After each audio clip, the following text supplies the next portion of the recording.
Some sentences don't end a marriage. They just reveal that it was already over. The moment Lauren said, "If you don't trust me with my ex, maybe divorce me," the sound that followed wasn't shouting, crying, or a slammed door. It was silence. The kind of silence that settles over a room when someone says the one thing they can never take back.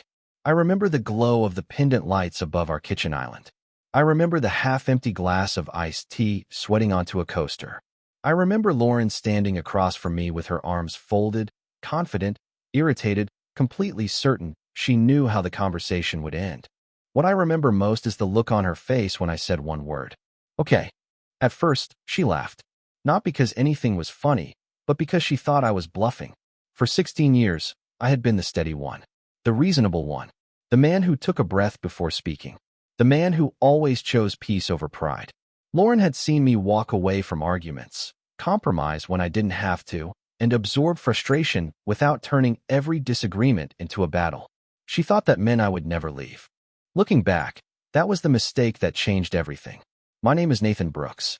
I'm 42 years old, born and raised in Texas, and I own a regional logistics company that keeps me on the road more than I'd like. The kind of business built one contract at a time.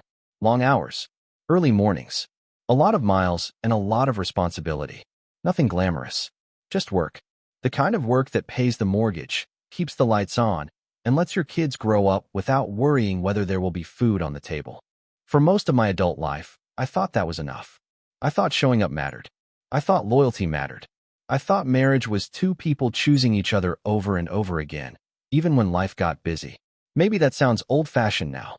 Maybe it is. But that's what I believed. Lauren and I had 2 children, a comfortable home outside Dallas, and the kind of life people describe as stable. Soccer games on weekends, family vacations during summer, birthday dinners at the same steakhouse every year. From the outside, everything looked solid. The truth is, foundations don't collapse all at once. Cracks start small. So small you convince yourself they're nothing. A canceled dinner. A phone turned face down. A conversation that suddenly stops when you enter the room. Tiny things. Easy things to explain away. And for a long time, I explained all of them away. Then Ryan Foster came back into town. Ryan was Lauren's ex-boyfriend from years before we met. According to her, they had ended things on good terms and stayed friendly. I never cared. Why would I? Trust isn't something you hand out in pieces. Either you have it or you don't. So when she told me he had moved back to Texas after a job transfer, I shrugged and said that was nice. If someone had told me then that his return would eventually end my marriage, I would have laughed. But life doesn't announce the moment everything starts to change. Sometimes it arrives disguised as something harmless. Sometimes it walks through the front door wearing a familiar name. And sometimes the sentence that destroys a marriage sounds a lot like a dare. Nathan Brooks was the kind of man people depended on without thinking about it. The trucks left on time because he made sure they did. Payroll cleared every Friday because he planned ahead. When storms rolled through North Texas and highways turned into parking lots, his drivers knew he would answer the phone no matter what hour it was. Responsibility had become second nature to him long before he ever became a husband. Maybe that was part of the problem. People get used to reliability. After enough years, they stop seeing it as a choice and start seeing it as a permanent feature of the landscape. Looking back, I think Lauren stopped noticing all the small things years before I did. The coffee waiting for her every morning. The extra errands when she was busy. The late-night pharmacy runs when one of the kids got sick. The 1,000 invisible acts that hold a family together. Nobody applauds those moments. They just become expected. Lauren and I met when we were both in our 20s. Back then she had a laugh that could fill an entire room and a way of looking at me that made every long workday feel worth it. We started with very little. A small apartment, secondhand furniture, and more optimism than money. We built everything together, or at least I thought we did. Over time, life became comfortable. Comfortable can be a dangerous word. It sounds positive, but sometimes comfort slowly turns appreciation into assumption. The first few weeks after Ryan returned seemed harmless enough. Lauren mentioned running into him at a coffee shop downtown. A few days later, she mentioned they had lunch together. Then another lunch. Then a group gathering with mutual friends. Every explanation sounded reasonable on its own. That was what made it difficult. Suspicion likes obvious evidence. Real life rarely works that way. The changes came gradually, almost too gradually to notice. Lauren smiled more often when checking her phone. She seemed distracted during conversations. Sometimes I would tell a story about my day and realize halfway through that she was not listening. Her eyes would drift toward the screen beside her plate. Then she would apologize and ask me to repeat myself. I always did. One evening I came home after a 12-hour day and found her sitting on the back patio. The Texas sunset painted the sky orange and gold beyond our fence. She was smiling at a text message. Not a polite smile. Not a casual smile. The kind of smile people wear when they are emotionally somewhere else. She locked the screen before I could see anything and slipped the phone onto the table. The movement lasted less than a second. Most people would have ignored it. I tried to. The truth is that trust does not disappear all at once. It erodes. One unanswered question becomes two. Two become 10. You start noticing details you once overlooked. The late replies. The sudden plans. The stories that sound slightly different each time they are told. None of it proved anything. That was the frustrating part. There was no dramatic revelation. No undeniable evidence. Just a growing feeling that I was standing outside my own marriage looking through a window, watching something change without understanding why. And somewhere in the middle of all that uncertainty, Lauren became more defensive than she had ever been before. The first real argument about Ryan happened on a Thursday night in early September. Nothing dramatic. No raised voices. No shattered trust in a single moment.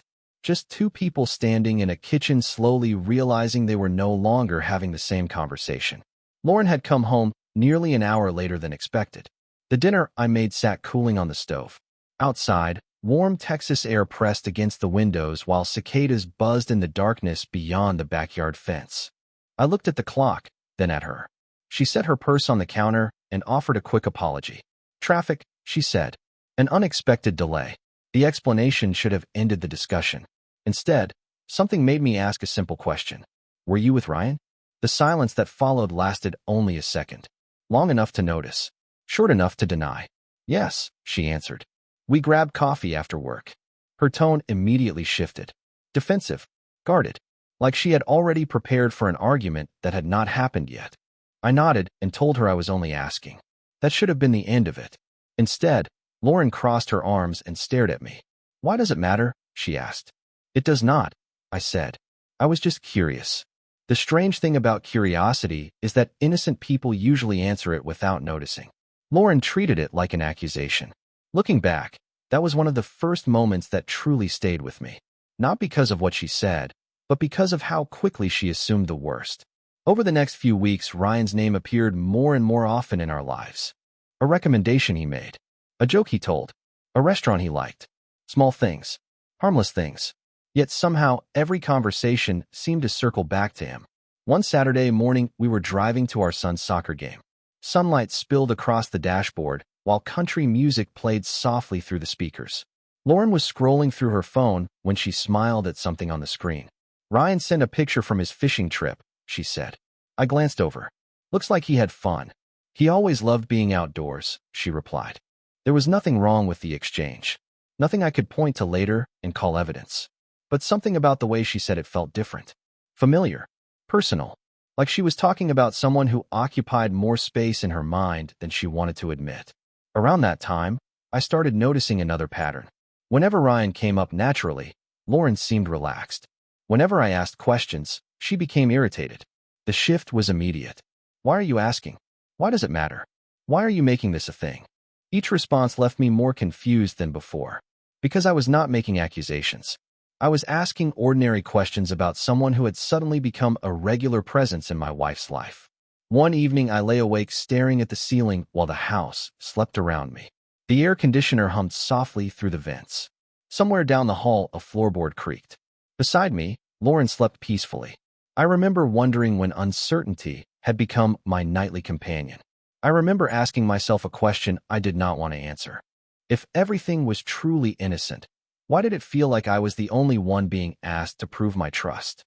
October arrived with cooler mornings and longer shadows across the driveway, but the tension inside our house only grew heavier. The strange thing about crossing boundaries is that it rarely happens all at once. Most people imagine a single dramatic moment. In reality, it is usually 100 small decisions that slowly move the line until nobody remembers where it used to be. Lauren began spending more evenings away from home. The explanations always sounded reasonable. A networking event, a dinner with coworkers, a friend who needed advice. Every story made sense on its own. Yet together they formed a pattern that sat in the back of my mind like a warning light on a dashboard. One Friday evening, I arrived home earlier than expected after a client meeting was canceled. The house was quiet. The kids were spending the weekend with relatives, and Lauren had texted that she would be home by 7. At 7:30, she was not there. At 8, she sent a message saying she lost track of time. At 8:45, headlights finally swept across the front windows. I was sitting in the living room with a football game playing silently on television when she walked in. She looked surprised to see me awake. "You are still up?" she asked. I remember smiling and saying that I was waiting for her. Something flickered across her face. Not guilt, not fear, annoyance, as though my presence had disrupted something. Looking back, that reaction bothered me more than the late arrival itself. A week later, I noticed another change. Lauren stopped leaving her phone unattended. For years, it had been an ordinary object. It sat on kitchen counters, charging stations, coffee tables. Suddenly, it seemed attached to her hand. If she left a room, the phone left with her. If a notification appeared, she checked it immediately. Again, none of that proved anything. People are entitled to privacy. I understood that. What troubled me was how different everything felt from the woman I had known for 16 years. One evening, we attended a neighborhood gathering a few streets over. Families stood around backyard fire pits while children chased each other across the grass. The smell of barbecue drifted through the cool evening air. It should have felt familiar. Instead, I spent most of the night watching Lauren glance down at her phone every few minutes. At one point, she stepped away from the group to answer a call. 20 minutes passed before she returned. "Who was it?" I asked casually. Her expression hardened immediately. "Why do you always ask?" she said. The question caught me off guard. Always. It was a strange word because I rarely asked anything at all. That was when I began realizing something important. The conversations were no longer about answers. They were about discouraging questions. Every concern became evidence that I was insecure. Every observation became proof that I was overthinking. The more calmly I spoke, the more defensive she became. And somewhere during those weeks, a realization settled over me like cold rain. I was no longer trying to understand what was happening. I was trying to understand why my wife seemed determined to make me feel guilty for noticing it. The conversation that changed everything happened 3 weeks before Thanksgiving. By then, the tension between us felt permanent, like a piece of furniture nobody wanted but nobody removed. We had learned how to function around it. We ate dinner. We discussed schedules. We attended our daughter's school event. From the outside, we probably looked fine. The truth sat underneath every interaction like a crack beneath fresh paint. That evening started quietly.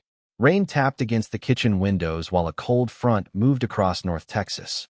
Lauren sat at the island scrolling through her phone. I stood by the sink finishing a cup of coffee after dinner. The house was unusually calm. No television.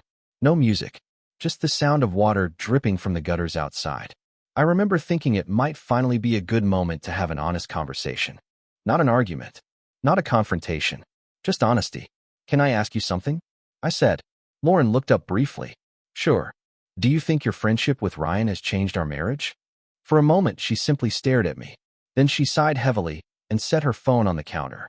The reaction felt disproportionate to the question. "We are doing this again?" she asked. "I am not attacking you," I said calmly. "I am asking because things feel different." She shook her head.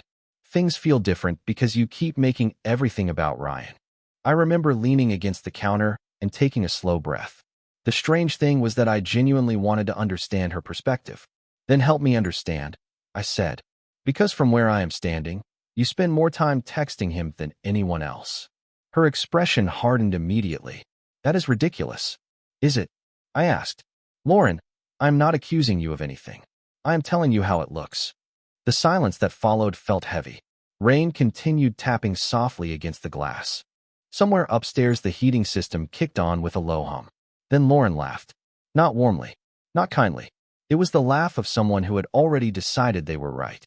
"You know what your problem is?" she asked. "You do not trust me." The words landed harder than I expected. Because trust had never been the issue. Boundaries were. Respect was. The ability to acknowledge another person's discomfort without dismissing it. But before I could explain that, she stood from her chair. I am tired of defending myself, she said. Ryan is my friend. That is all. I nodded slowly. Then why does every conversation about him turn into this? Her eyes narrowed. The irritation I had been watching grow for months finally surfaced completely. Because I am sick of being questioned. I looked at her for a long moment. Then I asked the question that mattered most. If our positions were reversed, would you honestly be comfortable with this? For the first time, she hesitated. Only a second, maybe less. But I noticed it. Then came the sentence that would replay in my mind for months afterward.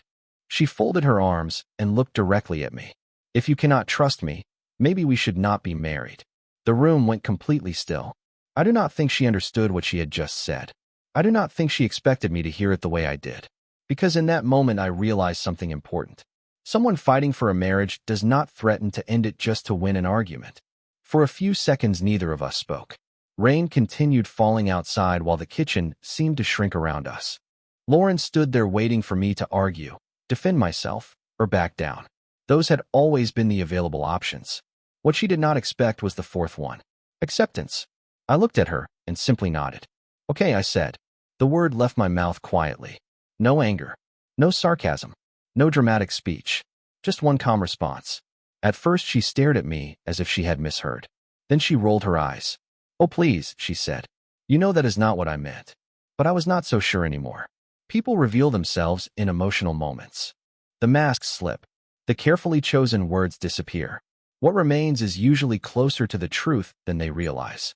I remember finishing my coffee, placing the mug into the sink, and walking upstairs. Lauren followed me halfway down the hallway. Nathan, stop being ridiculous.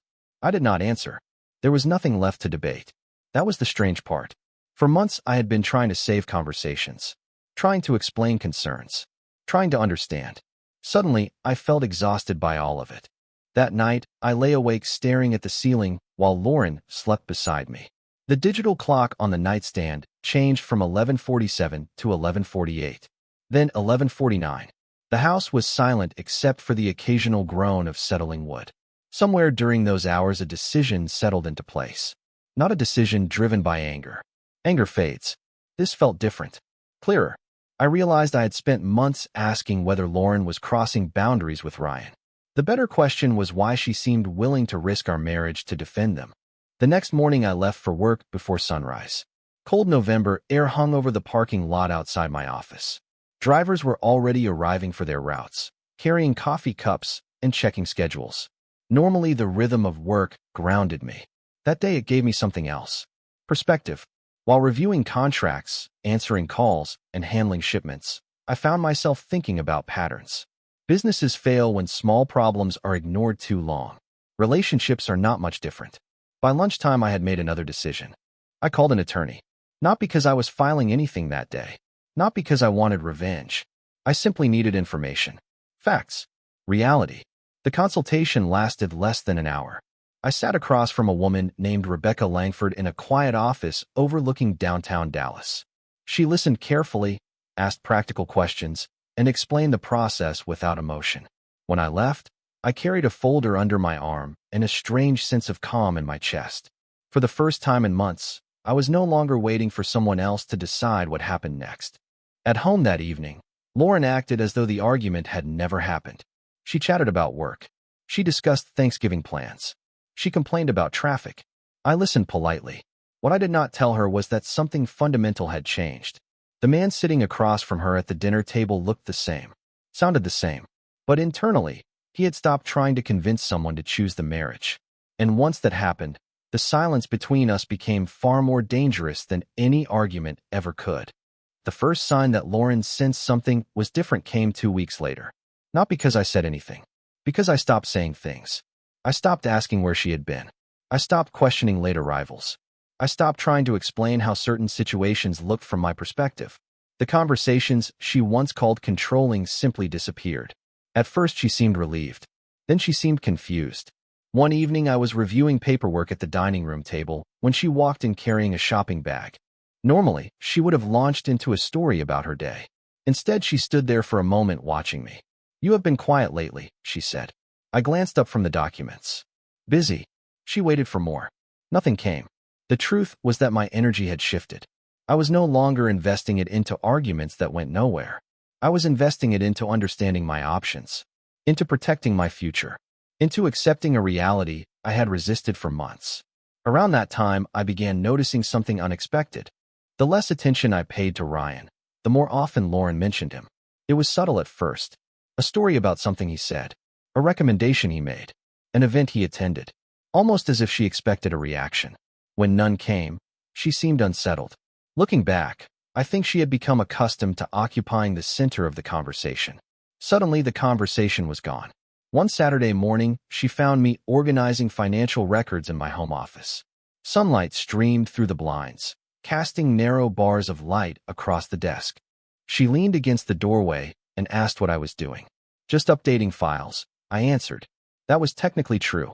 I had spent several days reviewing accounts, property records, insurance policies, and business documents. Nothing secretive, nothing dishonest, just preparation. Responsible adults prepare for possibilities, even uncomfortable ones. Lauren nodded slowly. You seem different. I remember looking at her for a second before returning my attention to the paperwork. Maybe I am. Her expression changed immediately. Not fear exactly. Concern. For the first time in months, she seemed to realize I was no longer standing in the same place emotionally. The most revealing moment happened the week before Thanksgiving. We attended a dinner hosted by friends. Laughter filled the house. Football played on a television somewhere in the background. Plates clattered in the kitchen while people discussed travel plans and holiday traditions. At one point, Ryan's name came up during a conversation. Lauren glanced toward me automatically. The movement lasted less than a second, but I noticed it. She was checking for a reaction. There was none. I continued talking with another guest and never acknowledged it. Later that night, driving home beneath a clear Texas sky, Lauren finally asked the question that had been bothering her. Why do you not care anymore? Streetlights flashed across the windshield as we traveled down the highway. I kept my eyes on the road. The answer sat in my chest heavier than I expected. Because the truth was not that I stopped caring. The truth was far worse. I had started accepting that a marriage cannot survive when only one person is protecting it. The realization arrived on an ordinary Tuesday afternoon, not through a dramatic confession, not through a hidden message or some shocking discovery. It arrived through a conversation so small that most people would have forgotten it by the next day. I was home earlier than usual, reviewing quarterly reports in my office when I heard Lauren laughing downstairs. It was a genuine laugh, effortless and warm. The kind I had not heard directed toward me in a very long time. A few minutes later, she stepped into the room, carrying a cup of coffee. Ryan told me the funniest story today, she said. Then she spent several minutes repeating every detail. I listened quietly. When she finished, I asked a simple question. Do you realize you smile every time you talk about him? The words hung in the air. Lauren looked surprised. Not offended. Not angry. Just surprised. As if the possibility had never occurred to her. That is ridiculous, she said eventually. Maybe it was. Maybe it was not. But after she left the room, I found myself staring out the window for a long time. Winter sunlight stretched across the backyard. The oak trees stood bare against a pale Texas sky. Somewhere in the distance, a lawnmower hummed. Ordinary sounds. Ordinary scenery. Yet something inside me felt unusually clear. For months, I had focused on whether boundaries had been crossed, whether certain behaviors were appropriate, whether trust had been damaged. Suddenly, those questions seemed less important. The real issue was respect. Respect is difficult to measure because it rarely announces its absence. It reveals itself through priorities, through attention, through the way someone speaks to you compared to the way they speak about someone else. That evening, Lauren and I attended a charity fundraiser hosted by one of her colleagues. The ballroom glowed beneath crystal chandeliers while conversations drifted through the room like soft background music. People laughed. Glasses clinked. Servers moved between tables carrying trays of food. From the outside, it was a perfectly pleasant evening. At one point, I stepped away to take a business call. When I returned a few minutes later, I saw Lauren standing near a group of guests. Ryan happened to be there as well. Nothing inappropriate was happening. No secret gestures. No hidden behavior. Yet I noticed something I could not unsee. The way she looked at him when he spoke. The attentiveness. The patience. The genuine interest. It struck me because I could not remember the last time she looked at me that way. The realization was painful precisely because it was so simple. I did not believe Lauren was trying to hurt me. I did not even know whether she fully understood what had changed. But standing there beneath those bright ballroom lights, I finally understood something I had been resisting for months. The marriage was not ending because of another man. It was ending because somewhere along the way, my wife stopped valuing our relationship enough to protect it. And once that truth settled into place, every remaining decision became surprisingly easy. The divorce was finalized 8 months later on a clear summer morning in Dallas. There was no dramatic courtroom showdown, no last-minute confession, no sudden revelation that changed everything. Real life is rarely that cinematic. Most endings arrive quietly. A signature here, a document there, a few conversations that feel far too short to contain the weight of an entire marriage. By then, Lauren and I had already been living separate lives for months.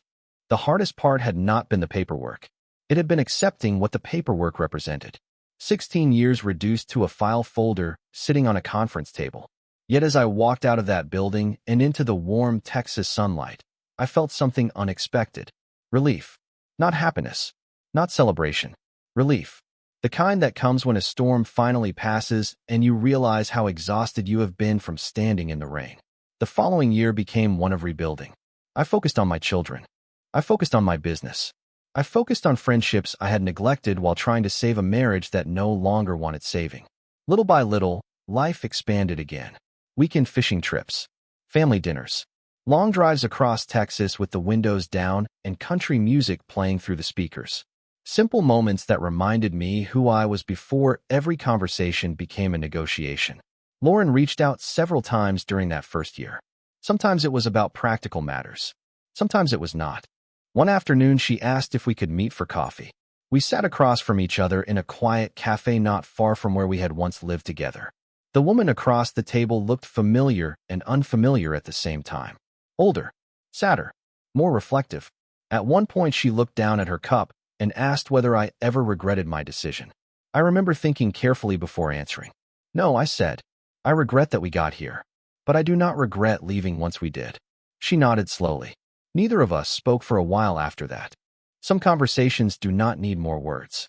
As I drove home that evening, I realized something important. For months, I had believed the story was about trust. Then I believed it was about Ryan. Eventually, I learned it was about neither. The real issue was respect. Trust can survive misunderstandings. Relationships can survive challenges. But when one person stops protecting the relationship itself, the foundation begins to disappear. Looking back now, the day everything changed was not the day I walked into an attorney's office. It was not the day the divorce became official. It was the moment I stopped arguing for a place in my own marriage. The moment I understood that love should never require someone to constantly convince another person to value it. That lesson cost me 16 years, but it gave me the rest of my life. And now I would genuinely like to hear your thoughts.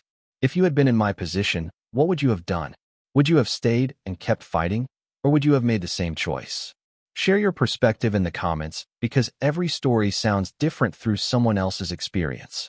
And if stories like this resonate with you, if they remind you of the importance of self-respect, trust, and knowing when to walk away, consider subscribing and joining us for more real-life inspired journeys. Sometimes the most important endings are the ones that teach us how to begin again.